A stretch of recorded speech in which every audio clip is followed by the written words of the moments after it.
And now it's Too Late with Alan Mosley. Guys, welcome back to the show. It is Too Late, and I am your host, Alan Mosley. This is episode 98. You know what that means, don't you, Blake? Means we're getting old. I like how you start us off right off the bat by bringing us down a peg. That's just great, man. You know, you got to stay humble in this world. You know, why not? You know, I actually talked to somebody recently who said that they didn't get until after they had watched the show for a bit that this was a studio and we were in the same place. Like they thought maybe you were just a guy somewhere recording the show. Oh. So over there, I know you can't see it, but over there is Blake. Hi, I'm over here. Yeah. Actually, we're at just a room across from each other, and I can see you through a window. So I wish we could show some people that in the background, but it'd be pretty cool. We'll do that. Yeah, we'll do it. Maybe next week I'll have like a little camera or something, and I'll you can see, and there'll be Blake going behind the scenes, right? like a retard. Cool. You get to see how messy this place. No, really is. What it means is that episode 100 is a couple weeks. Yes, it is. I'm nervous. Are you nervous? I actually kind of feel for the people who are planning to attend, because I think they're coming here and they're thinking, oh man, like they're gonna have so much fun stuff prepared. Yeah. Like I bet that they've been lining up segments for weeks, getting ready for the big show. Yeah, I know. The technical challenge is gonna be ridiculous, man. I mean, we got gear coming in here like you wouldn't believe. All I'm gonna tell you is that there's a chance that I may not prepare any of episode 100 until like the day before. What do you mean there's a chance? I'll let your imagination just wing the whole run thing. wild. It'll be all right. So anyway, did you hear that Harvey Weinstein's back in the news, but it's back in the news for at least a somewhat better reason. Yes. Do we have a picture of Harvey Weinstein? Oh, yeah, he is. I can't imagine that guy not having luck with the ladies. Can you? Wow. Yeah. It's like anyway, like an old man with a raisin head. Harvey Weinstein was found guilty on 2 of the 5 counts that he was on trial for, including rape and felony sex crime. I don't know what the felony sex crime is, other than rape. but he's guilty of it. Yeah. But you know what? This actually kind of has me a little bit shook, Blake. I got to be honest with you. Why's that? Because how can a guy that rich and well-connected be found guilty of a crime in the United States of America?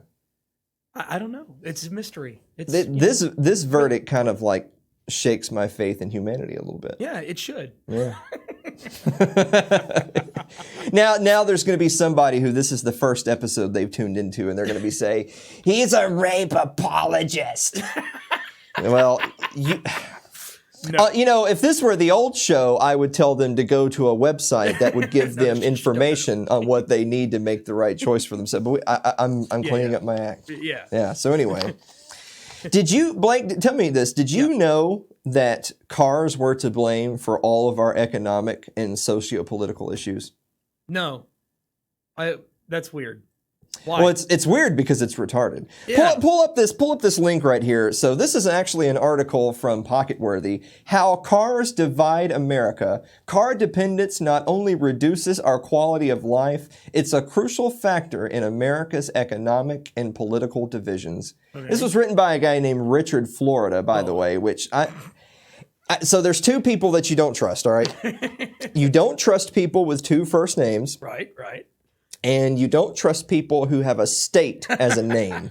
Especially Florida. Yeah, especially Florida. Anyway, wow. So first of all, I just want to point out that actually very early in that article, he unironically quotes a Marxist philosopher and economist, which tells you right off the bat he has no clue what he's talking about in terms of economics. Jeez. Because this guy, I mean, this is just the fairy tale world that some people live in, that they think to themselves, well, if there are some possible cons to a thing, then we should, if there's even one con to a thing I don't like, then that's all the evidence I need to get rid of it. Yeah. And they don't think for a second about all of the unintended consequences of things they don't understand that would happen if they got their way. If this guy had their way, everyone would be living nowhere but in huge cities, and no one would have any personal transportation to drive to and from places, which would absolutely cripple the economy. It's just ridiculous. But the thing that really kind of stood out for me from it that this guy doesn't seem to get is that he was really talking about the political aspect of it, that it's a shame that all of you dumb rednecks are all living around the country driving to and fro. Because if we all lived together, then we would all coalesce around the same beliefs and feelings. Yeah. But my feeling on that is that maybe people want to get away from each other. And that's a good thing. Yeah. It's not a bad thing that people want to not be right on. Like, could you ever, like, I know where you live, Blake. Yeah. Could you go back to living like in a little suburb where one house is only like 6 feet away from the next house and everyone's just breathing on top of each other, and you know, you hear your neighbor's every move through the walls and stuff like that? I've heard things. I've lived in like townhouses, you know, where you have like a thin wall separating the two homes. Yeah. As a child, I heard things and they weren't good. You look a little traumatized there. It's in there. It's deep in there. But I remember. It's not good, dude. Wow. I meant for that to be a little bit of a giggle. I didn't mean for this to like bring up unpleasant memories for you. So I apologize. Blake, let me ask you a question. Yeah. What? Would you consider yourself a godly man? I try to be. Yeah? Yeah, I mean, I try to be. You know, I think that's almost nearly impossible to live up to, but that's, you know. Do you think that in order to achieve that goal that you need to vote? No. Wait, so you don't think the Lord cares about your voting? No.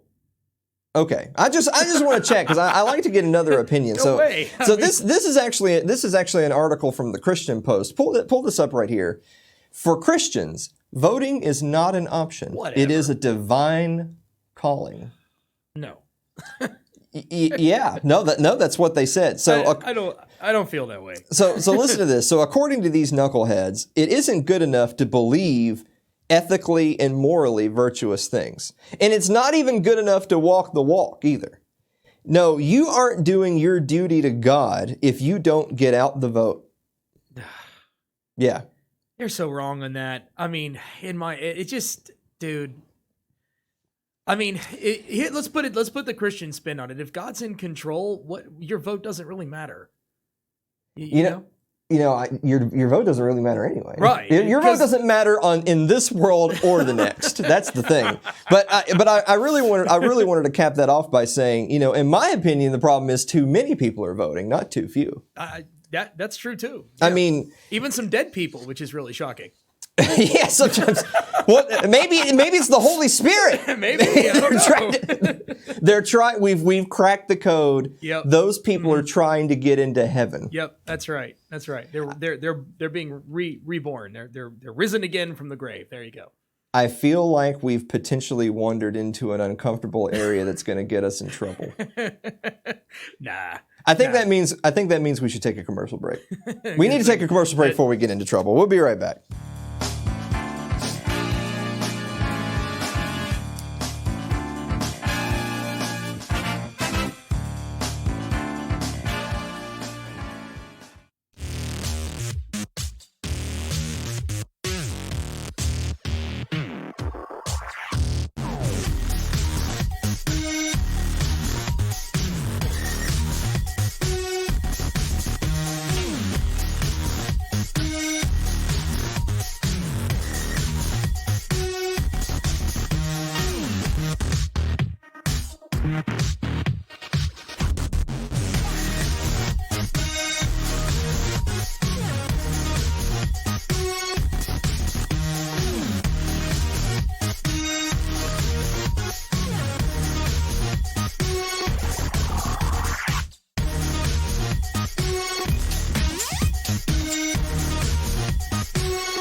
I've said this before, and I'm going to say it again. The highlight of this show is the music. Yeah. Yeah. Yeah. Unlike that party room ad thing there. What was that? That noise. What was that noise? Well, it's okay. So what happened was so the people who are listening to this in podcast form, which is perfectly fine. You can go on iTunes, Stitcher, Google Play, whatever. Right. You can listen to the show. I know a lot of people like to listen to and from work and all that kind of thing, but you're really missing out if you're not watching the video of the show, because this is a video program. Yeah. But for those people, in that last commercial break, they just heard weird music for like 30 seconds. We're gonna have to do a voiceover, I think. I know, we're gonna have to make that make sense. Yeah, I think so. Well, what about our seeing impaired audience, Blake? I don't know. You weren't being sufficiently sensitive to our blind fans, I think. I don't think that ad was ever really intended to be listened to. I don't think this show's ever intended to be listened to be honest with you. Blake, you know what time it is? What time is it? It's time for the meme of the week! Oh, yeah! Ooh, I love that. Yeah, you can hear that. Look at that. Do you like a nice, crisp page turn? I do. I do, too. I do. Bernie Sanders' disastrous answer on 60 Minutes. Now, I don't know if you saw this. Blake had, not Blake. Blake certainly didn't. I didn't.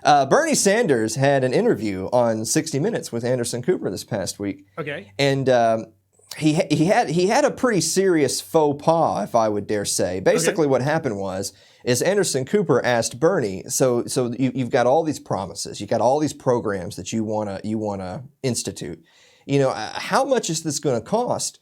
And who's going to pay for it? Now, of course, Bernie said that like Medicare for all would be $30 trillion, but he doesn't really know how much the rest would cost. By the way, estimates are $60 trillion. And he also said that he really doesn't have an idea about how it'll be paid for, but he later admits, well, it'll be paid for by jacking up taxes on everyone. Sure. And when I say everyone, I don't mean the 1%. Yeah. I mean everyone. So yeah, that's the real answer. You go. This was a disastrous segment on 60 Minutes. And so, which leads us to the meme of the week, which is Bernie's promises, boom! Ow! Basic math. Yikes! Look at that picture, man. Gosh. That's the guy's face is just like flying to one side. I mean, to be fair, that's not everyone's experience in combat sports because that is the heavyweight champion of the world. Lord. But with that said, this is why I don't do combat sports. It looks like it hurts. Yeah, that looks like it hurts a little. Did you watch any of that fight, the Tyson Fury, Deontay Wilder? No, oh man! Now I wish I would have. Well, it was one of those things. We actually talked about it on Sports Ball this week. It's one of those things where the fight itself was billed for basically a year by ESPN and whoever. That, oh man, Deontay Wilder, he almost knocked out Fury in the 12th round of the last fight. It's going to be an awesome fight this time. You know, Wilder's coming in lean and strong, and he's going to knock him out.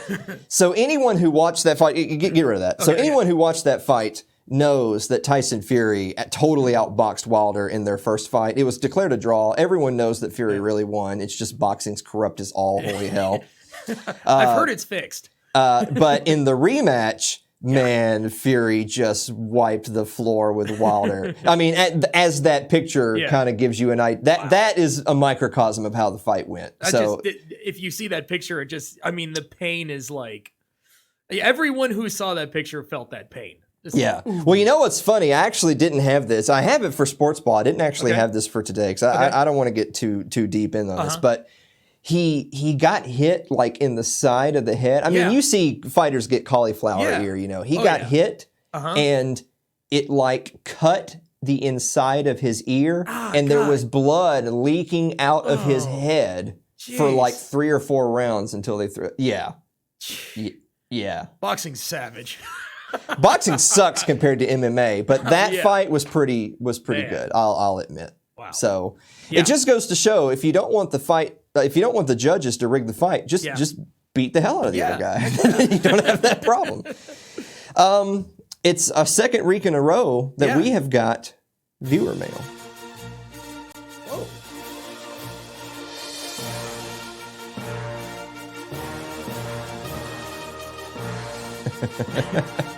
Impressive.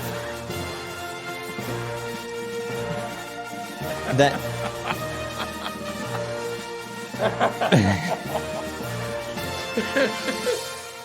Wow. That's awesome. so that clicking sound you hear is everyone clicking rewind on their player so they can go back and read the text. But it comes from the heart. That's all I have to say. Okay. So anyway, we got some viewer mail, Blake. Are you ready? Awesome, dude. I'm ready. Let's have it. All right, here we go. This is from Patrick in Chicago, Illinois, who writes, Dear Alan and Blake, what is your most creative idea for a funeral? You first. Now I've always said I don't want a sad funeral. I want it's a celebration. Sure. So I don't really know if it's a creative idea so much as like what I want for my funeral is, man, there's going to be a sick concert. We're going to party. There's going to be a taco bar. Sure. And dude, and right in the room, by the way, DJ, none of this chickening out somewhere else. I'm going to be right over there. And the taco bar is going to be right over here. Just load up your plate. Man. We're going to play music. We'll have some games. We'll do it here. Yeah, we'll do the karaoke. Sounds like fun. We'll do the whole thing. So if something happens to me, Blake, you've got this recorded. These are my final wishes. Okay, all right, that's fair. What about you? If you don't have a festive idea, what's your plan? Oh, dude, mine's straight up, dude. Just put me in a DC-10, fly me over a boiling volcano, and throw me out and watch me fall into the fire. Kind of Lord of Rings outage, but hey, sounds like fun. This we call going out with a bang. We're going to have to make a lot more money in this program so that I can afford your funeral. Come on, you can budget rent a plane, man. You know. I think they still fly those planes in Mexico. Once again, I think we've wandered into an area I'm not sure we belong. So we're going to move on. So Mary from Erie, Pennsylvania writes, Dear Alan and Blake, yes, who is your favorite comedian? Ooh. What's that Iglesias guy from Miami? I love him. He's really funny. You know what I'm talking about? I like how it's your favorite comedian. Gabriel Iglesias. Okay. One of my favorite. Dude, that guy's amazing. I was going to pick on you because it's your favorite comedian, but you couldn't remember his name. So. No, I got there. Okay, so Chappelle's up there. Okay. You know, I dare say Louis C.K. in the past, in a few of his specials there between like the mid-2000s to the early 20-teens were some really rockin' specials. Right. I know that it's no longer really in vogue to talk about how much you like Louis C.K. because apparently he likes to jack off in front of people. That's weird. But, you know, that doesn't... I'm definitely of the opinion that I don't want to get into his personal life or issues, but I'm generally of the opinion that someone's personal choices don't change what they may or may not have done artistically. Okay, you know what I'm saying? I can buy that. I'm just gonna say, man? Come on. What about like Louis Anderson? What about Rodney Dangerfield? What about man? I mean, there's so many great comedians out there that are kind of has-beens, but still their comedy lingers. Well, I mean, Rodney Dangerfield's dead, so that makes him a has-been for sure. Yeah, but I mean, I loved him growing up. He was funny. What? Okay, really quick. What's your favorite funny TV show? Funny TV show? Yeah. Oh my, you got me on that one because I mostly watch animation, so for me it would probably be Family Guy. Family Guy? Yeah. Okay, so the old Simpsons was the best. Today, South Park. South Park, man, is just. I got to get back into South Park. I've missed a little too much of that. I don't like the last season or two, in my opinion, hasn't quite been as good. But I mean, they went a long stretch of time where it was just week after week. It's like, oh my god. So anyway, Louis C.K. and South Park. There you go. Okay, there you go. All right. Robert from Dalton, Georgia writes, Dear Alan and Blake, would the two of you arm wrestle for my amusement? So, okay, so first of all, I love how we have viewers write in and say, dance, monkey, dance. So my answer to that question is that you can get that and more by subscribing to our Patreon at patreon.com/TGS Alan Mosley. I destroy you. We don't take requests from people that don't give us money, right, Blake? I destroy you, man. I destroy you. I destroy you. Please. Yeah, I destroy you. This, you would destroy me, says the old man who comes crawling in here every week saying, oh, my body, running a farm is hard. You can't take these guns. It's gonna be like freaking the Crypt Keeper. Well, your arm will just pop off, and you'll just say, oh, just pop it. Wait, hold on. Are you doing a Crypt Keeper? Yes, I was. Do again. You can't take me. Well, it's better than your Bill Clinton. I'll give you that. So Jonathan from Colville, Washington asks, Dear Alan and Blake, why do people on the internet write with such bad grammar? Is it because they don't care, or are they really that stupid? Oh, I have the answer. Okay. Autospell. You mean autocorrect? Yes. I blame all my errors on autocorrect. You know, I think you need autocorrect for real life. No, I don't. It just... Dude, that would be worse. Then your shoes would wind up being like melons or something. Autocorrect's terrible. Wait, your you know what? Basketball. No, that's fine. We'll just Toy let that. cars. We'll just let that go. So okay, so in all seriousness, I'll answer really quick. So if you're in a casual text conversation, grammar and punctuation are not necessary. The whole point of the medium is that it's quick and efficient. And angry. But if you're trying to write something as a serious response or whatever, then yes, grammar is important. But, you know, I blame schools. Yeah. So Christian from Kemah, Texas writes, Dear Alan and Blake, if you could meet one person from history, who would it be? Ooh. You first. No. I'm the host. So when I ask the question, you go, and then I follow up with the funny, God. First, anyone from history. Anybody I want. Yes. Da Vinci. Leonardo da Vinci. Leonardo da Vinci. I would really love to meet that guy. That guy, he knew things way ahead of his time. Yeah? Mm-hmm. Okay. Yeah. That's fair. So you want to pick his brain about gadgets and gizmos and all that. Okay. Yeah. Okay, that's fair. If I could meet any person in history, who would it be?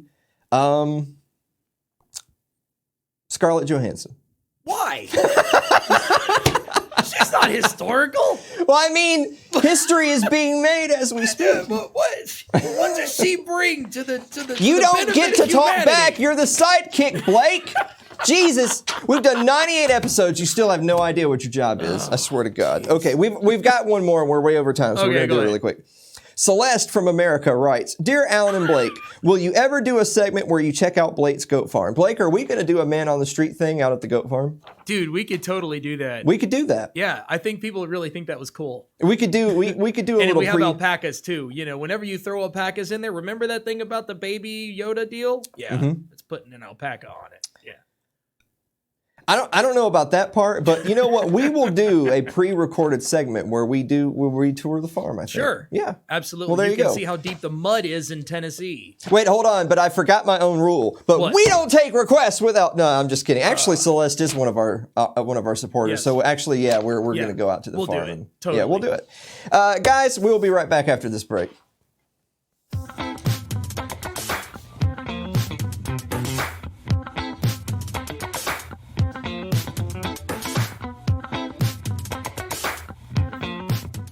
Hey, did you see the playoff games last weekend? Oh, you're into the sports ball game. Sports Ball with Mike Meharry and Alan Mosley. SportsBallPodcast.com. Sports ball is not a libertarian sports show. It's a sports show done by a couple of libertarians. For when you need your bread and circuses.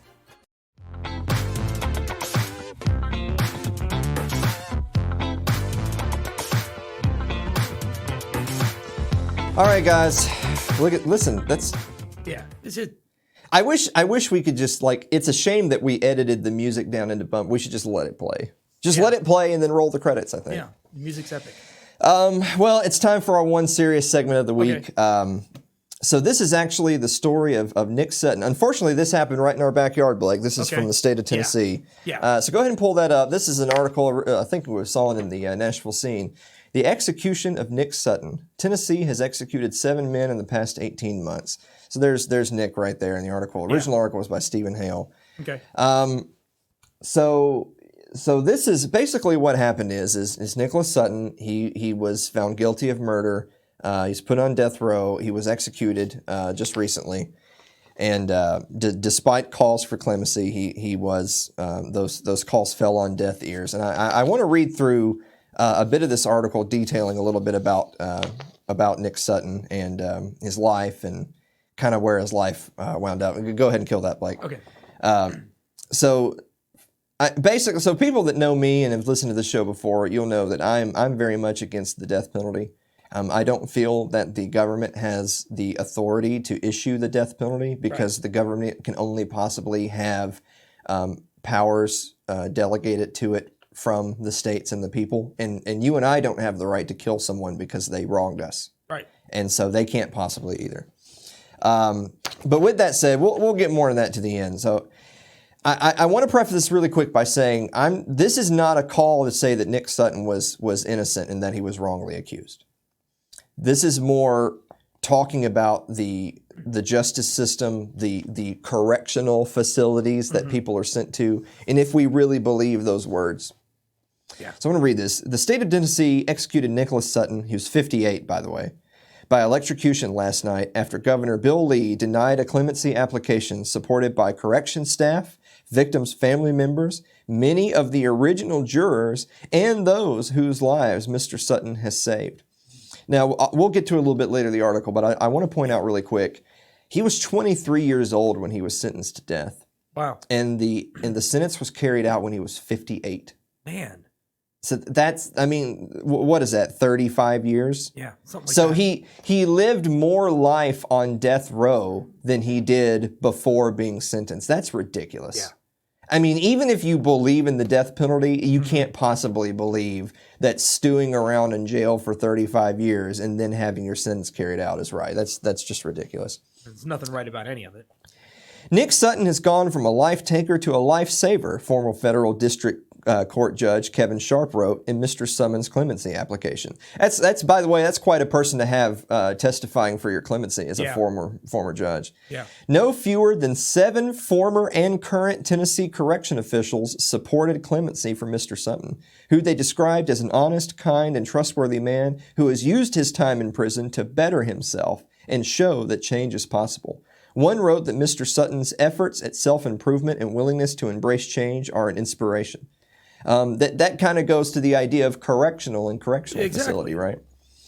Nicholas Sutton's childhood was horrific, a federal judge wrote in 2011. After his mother abandoned him when he was a baby, his violent, abusive, and mentally ill father beat him mercilessly. His father made his life a living hell, recalled Nick's cousins, who was quoted in the clemency petition. His father beat Nick so badly he broke his arm and held Nick and his grandmother at gunpoint, leading to an armed standoff with police. Nick became addicted to drugs after using them with his father at age 12. Jeez. And his young brain suffered damage from childhood head injuries, resulting in a loss of consciousness and 2 severe injuries to the orbital socket of the eye. He was shot in the eye as a child and hit with a lead pipe. Good Lord. None of this evidence was presented to a jury, even though Nick was only 18 years old when he killed his paternal grandmother in Tennessee and 2 men in North Carolina. He was sentenced to life, not death. He was sentenced to life in Tennessee's dangerous and overcrowded prisons, where incarcerated men lived in constant fear of violent attack. According to the petition, another incarcerated man attacked Nick with a lead pipe and hit him so hard that his eye became dislodged from its socket. Gee. Just a really quick aside. Boy, the security is so good in our prisons. That just shows you the government can keep you safe. Am I right? Yeah, right. In 1985, that's the year I was born, by the way. So talk about this guy's been in prison a long time. In 1985, Nick found himself in what former correction commissioner and warden James E. Aiken called a kill or be killed position with Carl Estep, an incarcerated man who told staff he planned to kill Nick. With no hope for protection from prison staff, Nick fought back, fatally stabbing Mr. Estep. At that point, he was 23 years old. Prosecutors offered him a life sentence conditioned on guilty pleas from him and the co-defendant. The petition says Mr. Sutton was willing to enter a plea, but the co-defendant refused to accept a sentence of 30 to 40 years. Therefore, Mr. Sutton was sentenced to death. Really quick, he's the only person in Tennessee under a death sentence for killing another inmate. Oh, wow. During his time in prison, Mr. Sutton saved the lives of 3 correctional staff. He protected a guard from 5 prisoners who were trying to take him hostage during a 1985 prison riot at the Tennessee State Prison. Wow. Nick risked his life and safety and well-being in order to save me from possible death. I owe my life to Nick Sutton, the guard said in the clemency petition. Wow. If Nick Sutton was released tomorrow, I would welcome him into my home and invite him to be my neighbor. It is my opinion that Nick Sutton, more than anyone else on Tennessee's death row, deserves to live. Mr. Sutton also prevented an inmate from attacking a sheriff's deputy from behind while he tried to break up a fight. And he protected a female correctional professional who had been injured in a fall. He sprang into action, helped me to my feet, retrieved my keys and radio, and alerted staff to come to my assistance, she said in the petition. This was typical of Nick, who always put others before himself and is willing to help anyone in need. When untreated multiple sclerosis left Paul House, who was exonerated and released from Tennessee's death row in 2009, unable to walk, and the prison denied him a wheelchair, Mr. Sutton carried him around the prison. He took Mr. House to the shower every day, helped him wash, and carried him to visits with his mother, who told the governor in pleading for clemency, Nick is the only reason Paul is alive today. Wow. Mr. Sutton also saved the life of a man who had collapsed in a cell from a punctured intestinal tract. And after Lee Hall Jr. went blind while on death row and was denied a cane or walking stick, Mr. Sutton guided him through the unit to ensure his safety. Tennessee electrocuted Mr. Hall in December. Mr. Sutton studied mediation and conflict resolution to assist both peers and staff in reducing conflicts and became a leader in a combined class of divinity students and people sentenced to death taught by Dr. Graham Reside, professor of ethics at Vanderbilt Divinity School. In the clemency petition, Dr. Reside said that executing Nick Sutton, quote, after such a valiant struggle to become a loving and generous witness in the world would be unjust. Correction officers told the governor that Mr. Sutton is not the same man who committed those crimes. He has worked harder than any inmate I have known to better himself. He has learned from his mistakes, has grown and matured, and has become one of the most influential inmates, inspiring other inmates to better themselves. 5 members of the jury that sentenced him to death and 1 alternate juror all agreed that Mr. Sutton should not be executed and urged the governor to commute his death sentence.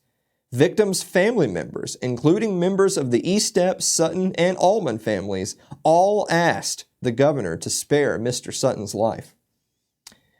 Despite the insistence of correction staff that Mr. Sutton was living proof of the possibility of rehabilitation and the power of redemption, as well as the members of the family, professors, and others, the governor denied clemency on Wednesday. Nick Sutton was the 4th person killed by the state of Tennessee since January 2019, and 7th since the state resumed executions in August 2018. Question is, when did our new governor take office? Well, I certainly hope to goodness that the people of Tennessee never elect Bill Lee to another position ever again, because he's a monster. Basically. Yeah. I mean, it's anybody who will allow someone with those kind of people standing up and testifying for him to be executed anyway is a monster. Yes. Absolutely. Fact. Sad. It is sad. I hope Bill Lee can sleep at night. Oh, I'm sure he sleeps like a baby. Are you kidding me? Good. So Lord. he's a politician. He's fine. Yeah. As long as he's not the one being killed, right? Yeah. Oh, yeah. Yeah. If it were one of his buddies, I'm sure he'd step in right away. Mm-hmm. You bet. So here's the thing. There's a few takeaways from this. The first is 35 years. Is that what we said? He was on death. He was on there for 35 years 35 before years. The sentence was carried out. That is a form of torture in of itself. Yeah. Imagine waking up every day with that ticking time bomb and you have the date on your calendar, you know? Yeah. Like that, I can't imagine what that's like. And then to have to endure that for such a long time is is torture. I genuinely consider it to be, which is unconstitutional. Furthermore, all the outpouring of support, what hurts me the most about it is that it didn't do anything, which I know some people balk at the idea of pardons and clemencies from governors or presidents, but I really don't, and I'll tell you why. Because they are a part of the system.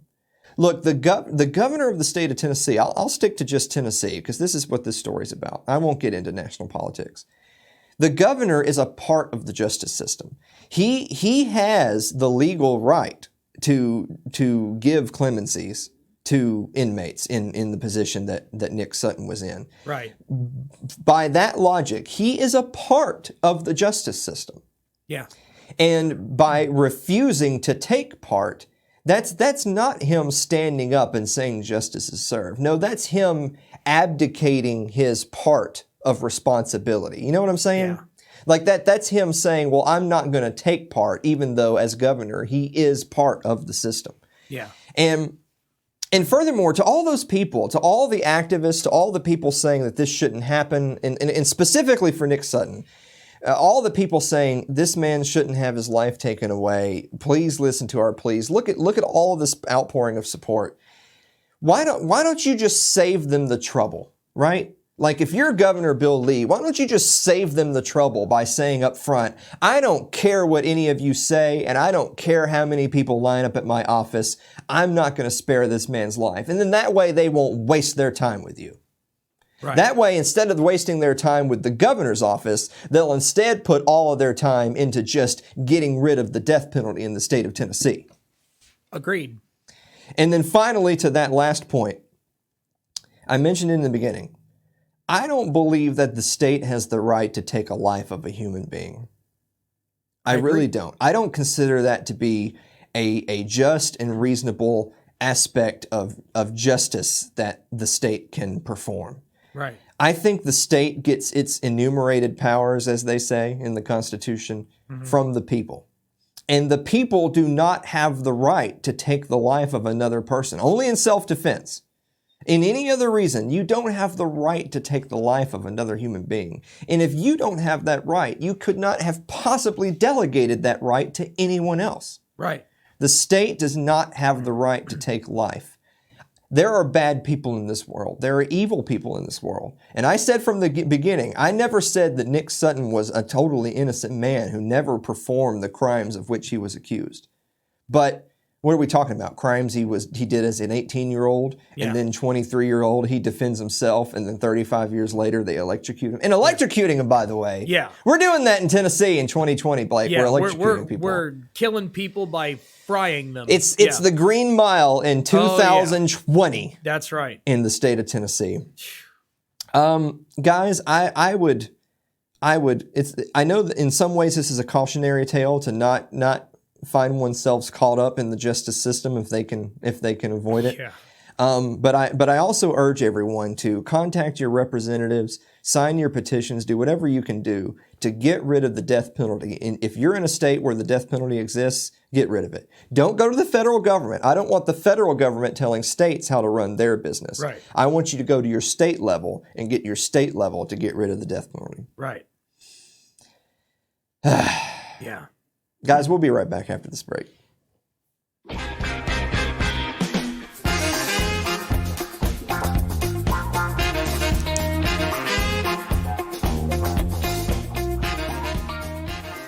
Have you ever been talking politics with a friend and told, if you don't like it here, you should just move to Somalia?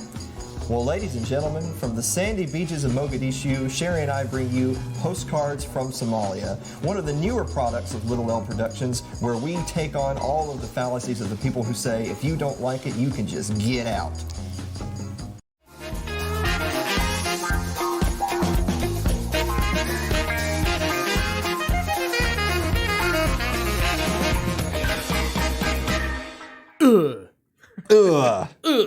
Are you going to do that every week now? Are you going to add the No, if it just calls for it. I don't know. You just feel it when you hear that song. All right, that's fine. I'm just saying. I'm just asking. So finally, for the last segment of the show, we're going to do a little Alan Recommends. We've sort of kind of already done Alan Recommends, but I haven't really made it a segment and made its own little graphics and stuff yet. Sure. You know, as soon as people start paying us enough damn money, we'll have people do all this stuff. That's the real problem. So I want to talk a little bit about a series on Netflix that's called Altered Carbon. It's one of my favorite shows that's a Netflix original. It's a sci-fi show. If you're into sci-fi, you'll really like this. Altered Carbon, season 1 came out in 2018. It's set over 300 years in the future where human minds are digitized. Ooh. Yeah, I know. And downloaded from body to body based on the classic cyberpunk novel starring Joel Kinnaman, James Purfoy, and Martha Hagareta. And wouldn't that be cool, huh? Well, I mean... You know, hold on. We'll get to that in a second. Yeah. So it's a futuristic world where everyone like can have this implanted in the back of their neck. Yeah. A disc that basically is a hard drive of all of your brain activity and thoughts. Yeah. And so if your body is destroyed, but the disc is saved, the disc can just be put into another body, and you are still alive. Theoretically. But it definitely brings up some very interesting and philosophical points of, is that really you? Yeah. Like, are you or are you what's on the disc? Or are you data? If you that is on the disc is, if your body dies and that disc is put into another body, is that new person you, or are you gone? Right. And that's just a copy. Yeah. It's an interesting way to look at it. Yeah. So that's kind of it's definitely a cyberpunk futuristic world. They call bodies sleeves because they're not like you could have the body you're born with, you know, but you know, depending on how old you are, that body can be gone or whatever. True. So it's like it was made so that, you know, basically medical problems practically don't exist, right? Because if something happens, you just get a new sleep, blah, blah, blah. Get a new body, yeah. But yeah, it definitely brings up the philosophical thing, and I don't really want to do spoilers today. I just want to talk about a little bit about the series and urge everyone to go check it out. It's on Netflix. Okay. So basically, the plot of season 1 is the main character whose name is Takashi Kovacs. Look at that. He is. Basically, without another way to put it, he was a domestic terrorist who was caught and was imprisoned via having his chip thrown somewhere, because I think his original body gets shot all to hell. And basically what it was is actually the woman who invented the discs actually has a change of heart and decides, this is destroying our society. We can't have this. Okay. And so he joins with her, and they want to go back to the natural way humans lived. Right. And of course, the government has decided, no, Sure. we're happy with the technology. Yeah. The elites and the rich of the world are very happy to be immortal. Yeah. And so those people are run out of society. They're considered terrorists, yada, yada, yada. Yeah. So anyway, and then he is brought out of hibernation and basically told that we'll give you clemency in exchange for you helping solve this case. And it's kind of a whodunit murder mystery sort of thing. Wow. As well as Takashi trying to find the people he used to know. He's been in hibernation a long time, trying to re-find himself in the world. So Joel Kinnaman is the character who plays Takashi Kovacs in the first season. Okay. And a female detective police officer in the show who's played by the actress Martha Hagareta. There's a picture of her in the show right there. Wow. Don't be standing to the front right of whatever she's looking at. Yeah, that would be bad for you. So she does an awesome job in the show. James Purfoy as well. It's really just all the way around. Very well cast, very well done. I love the show. I really don't think Netflix did the best job of advertising it because it is different. It's very much a deep sci-fi cyberpunk show, and so you kind of have to find that audience, and you have to kind of like ease people into it because it's not for normies as we would say. Right. But since I'll tell you what though, it is a very mature show. Okay. And what I mean by that is there's violence. Okay. There's adult themes. Okay. There's also some skin. In other words, don't let the kiddies watch it. This is not something to watch with the kiddies. Yeah, but I gotta tell you, I love the show because Martha Higareta is in it. Yeah, go ahead and show. So we're an equal opportunity show there. So there's Joel Kinnaman on the left, and there's Martha on the right. So as you can see, there's plenty enough for everyone to enjoy. Ooh, that's a little racy. Yeah. No, I think it's fine. Okay. I think that's very modest. Okay. Sure. Anyway. Okay. So one of the things that is very interesting kind of trope in the show is, remember, people's bodies by and large are just sleeves. Yeah. Their consciousness is in the disc. And so the main character, Takashi Kovacs, was born an Asian man. If you're wondering why he has an Asian first name and a Russian last name, you'll just have to watch the show. Sure. But he was born an Asian man, but in the season 1 of the show, he's played by a white actor because that's the sleeve that Takashi is in. There you go. And so you can see this. So on the left, that is the actual Takashi Kovacs. In the middle, that's the actor Joel Kinnaman, who is the main principal actor playing Takashi Kovacs. Right. And then on the right, now people may recognize that's Anthony Mackie. Yep. Who played the Falcon in the Marvel movies, in Captain America and in the Avengers movies. So Anthony Mackie has actually been slated to be Takashi Kovacs in season 2 of Altered Carbon. So there it is right there. There he is on the poster. There's Anthony Mackie, season 2 of Altered Carbon. So the disc that has Takashi Kovacs saved on it will now be going into that sleeve.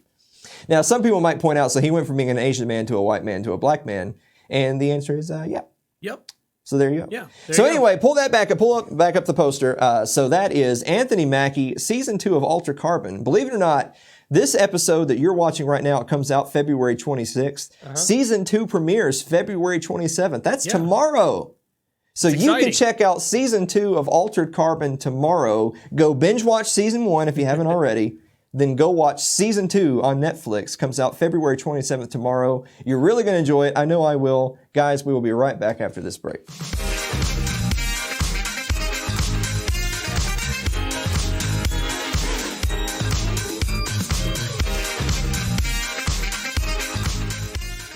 Hi, I'm Blake Osborne, owner of Osborne Studio and Sound in Columbia, Tennessee. I've been a DJ for over 20 years, and I'm proud to have been a part of over 1,000 weddings and events all across the mid-state. My clients can expect an exciting experience both for you and your guests. I come equipped with state-of-the-art sound and lighting technology to perform in any environment for any audience.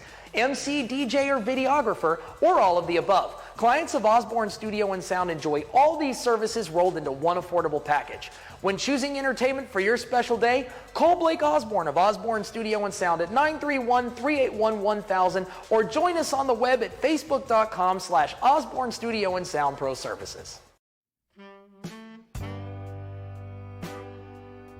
Guys, like our Facebook page at facebook.com/funnybroke.